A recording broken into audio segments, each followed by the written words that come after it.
Halo anak-anak, kembali belajar biologi. Pada video kedua ini kita akan lanjutkan materi tentang pertumbuhan dan perkembangan KD 3.1 tentang pengetahuan. Hari ini Bapak akan sampaikan KD 4.1 tentang psikomotor, yaitu kita merencanakan proyek praktek pengamatan perkecambahan biji kacang hijau. Nah, pada pertemuan sebelumnya kita telah bicarakan tentang perkecambahan biji, di mana perkecambahan biji kita sudah pelajari dan tonton bersama video perkecambahan secara epigeal dan perkecambahan secara hipogeal. Tentu anak-anak sudah memahaminya di mana letak perbedaan perkecambahan itu. Setelah perkecambahan, tumbuhan akan mengalami pertumbuhan, di mana pertumbuhan-tumbuhan dipengaruhi oleh faktor internal dan faktor eksternal. Nah, yang kita akan teliti adalah faktor eksternal, faktor luar yang mempengaruhi pertumbuhan, yang salah satunya adalah cahaya, dan mungkin yang kita teliti yang lain adalah suhu. Nah, sebelum lebih lanjut, Pak Guru menyampaikan tentang pelaksanaan praktek mandiri di rumah. Ada baiknya kita sebelum praktek mempelajari lebih dahulu persyaratan dalam penulisan daripada laporan praktek nanti, yaitu semisal anak-anak memiliki judul yaitu pengaruh cahaya terhadap kecepatan pertumbuhan biji kacang hijau. Ini misalkan judul Anda atau judul kita. Nah, judul ini mengandung dua variabel, yaitu variabel bebas dan variabel terikat. Di mana cahaya adalah variabel bebas atau yang dikenal dengan variabel penyebab. Sedangkan kecepatan pertumbuhan termasuk variabel terikat atau variabel akibat. Ya, ini variabel terikat sama dengan variabel akibat. Nah, ini syarat sebuah penelitian, sebuah judul. Jadi kita sepakati bahwa inilah judul penelitian kita nanti. Nah, terkait dengan itu, apa langkah-langkah atau bahan yang kita perlukan dalam pelaksanaan praktek pengamatan, yaitu seperti ini. Nah, kegiatan pertama kita di tahun ajaran baru ini adalah judulnya adalah faktor-faktor yang mempengaruhi perkecambahan, yaitu mengetahui pengaruh suhu dan cahaya terhadap kecepatan pertumbuhan kecambah atau kacang hijau. Alat yang diperlukan adalah alat dan bahan. Mohon dibedakan anak, yang mana termasuk alat, yang mana termasuk bahan. Kalau alat nanti setelah kita gunakan alat itu bisa digunakan kembali. Sedangkan kalau bahan, bedanya adalah apabila kita sudah menggunakan bahan itu akan tidak bisa dipakai lagi. Nah, bisa kategorikan kalau kapas termasuk bahan, mangkok termasuk alat, cawan petri termasuk alat, gelas plastik termasuk alat, kemudian benang atau mistarnya alat, benangnya mungkin bisa juga alat, kalau nanti dia rusak bisa bahan, kulkas, alat, kertas, karbon, plastik, ya bahan. Biji kacang ini termasuk bahan. Nah, alat dan bahan ini bisa diganti atau mungkin dipakai yang lain. Mungkin saja Anda tidak perlukan di sini. Misalkan kita belajar di rumah, cawan petri tidak ada, boleh dipakai misalkan tempat kue atau piring boleh. Kemudian mangkok mungkin untuk merendam kacang kita pakai misalkan gayung bisa. Ya itu bisa diatur sesuai dengan keperluan. Gelas plastik ini mungkin bisa dipakai gelas plastik dari botol aqua yang terbuang, ya, yang tidak dipakai, atau mungkin gelas aqua, ya, itu bisa digunakan juga. Kemudian kapas ini sebagai medium pengganti tanah. Mungkin kalau tidak ada, boleh Anda pakai tanah itu sendiri, tetapi dipilih tanah dari tempat yang sama. Cara kerja: pilihlah 25 biji kacang hijau yang bagus, yang berisi atau tidak kusut atau tenggelam jika dimasukkan ke dalam air. Misalkan Anda ambil segenggam biji kacang hijau, masukkan ke dalam air. Apabila biji itu tenggelam, itu artinya biji itu bagus. Kemudian pilih juga warna yang sama, yang mungkin mempunyai ukuran yang sama. Kemudian ke dalam gelas plastik Anda isi dengan kapas di bawahnya, kapas dibasahi, ya, atau kalau tidak kapas boleh diganti dengan yang Pak sebut tadi, medium tanah, boleh. Isi ke 5 gelas plastik tersebut. Kemudian masukkan masing-masing 5 butir biji kacang hijau ke dalam gelas plastik tersebut. 5 biji.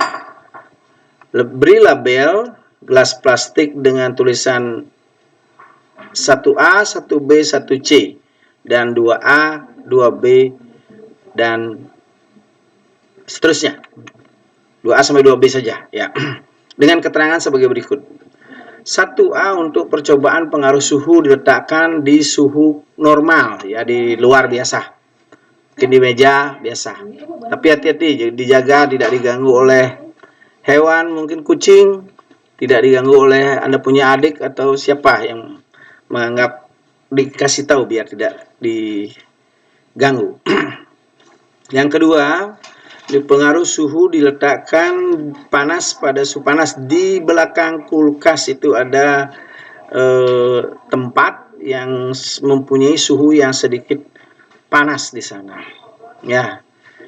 Kemudian yang ketiga, untuk pengaruh suhu diletakkan di tempat suhu dingin dalam kulkas, boleh di tempat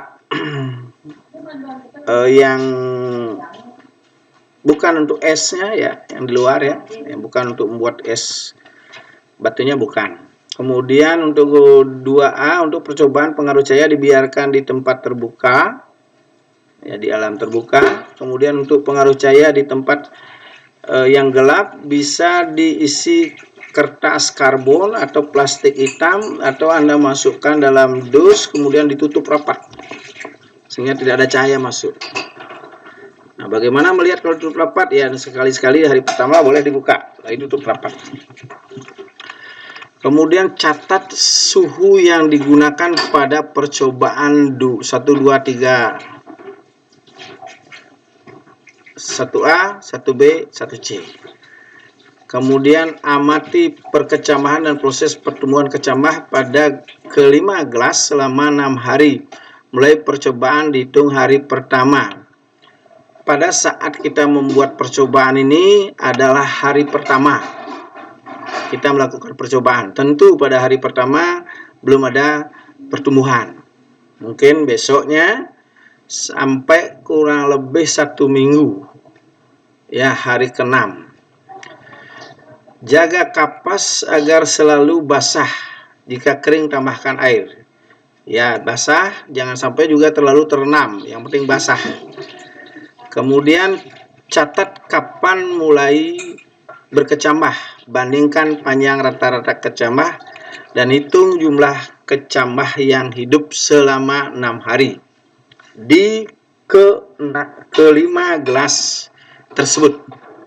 Nah, bagaimana caranya menghitung ini perlu perhatikan sedikit. Misalkan di gelas I1A di sana ada 5 kecambah. Pada hari pertama belum ada yang tumbuh. Hari kedua mungkin ada. Atau hari ketiga ada misalkan. Anda hitung kecambah 1 panjangnya berapa, ditambah panjang kecambah 2, panjang kecambah 3, panjang kecambah 4, panjang kecambah 5, dijumlahkan itu. Kemudian dibagi 5 kecambah. Itulah pertambahan panjang rata-rata kecambah pada hari kedua atau ketiga. Ya, hari pertama tentu 0, tidak ada ya. Hari kedua mungkin. Besoknya hari ketiga juga begitu. Kecambah 1, 2, 3, 4, 5 dijumlahkan dibagi 5. Itu rata-rata pertumbuhan panjang kecambah pada hari ketiga. Hari keempat juga demikian, hari kelima juga demikian, sampai hari keenam. Itu di kelima gelas plastik. Ya, di kelima gelas plastik. Setelah Anda mendapatkan rata-rata hari pertama, hari kedua, dan hari ketiga, maka rata-rata perkecambahan panjang bisa dihitung. Jumlah panjang seluruh kecambah yang hidup per jumlah kecambah yang hidup. Jadi kalau mati jangan hitung.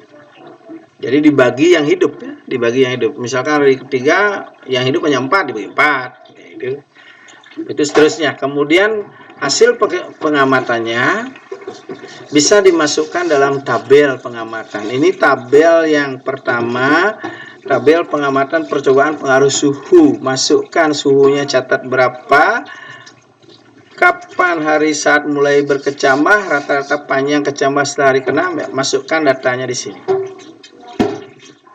Semua. Ya. Kemudian tabel kedua tentang pengaruh cahaya. Bagaimana di cahaya gelap, yaitu gelas 2A, dan cahaya terang di gelas 2B. Masukkan rata-ratanya. Kemudian ada beberapa pertanyaan yang harus Anda jawab. Yang mana bagaimana pelaporannya nanti akan anak bisa baca di sistematika dan tata cara pelaporan yang sudah Bapak kirim melalui Google Classroom. Ya. Kemudian lembar kerja peserta didik ini pun, LKPD ini pun sudah Bapak kirim di Google Classroom. Jadi berdasarkan ini Anda bekerja, kemudian laporan Anda nanti Anda tulis formatnya, sistematikanya sesuai dengan sistematika yang sudah Pak Guru kirim lewat Google Classroom. Nah, di sana dalam sistematika nah, seperti ini nanti tulis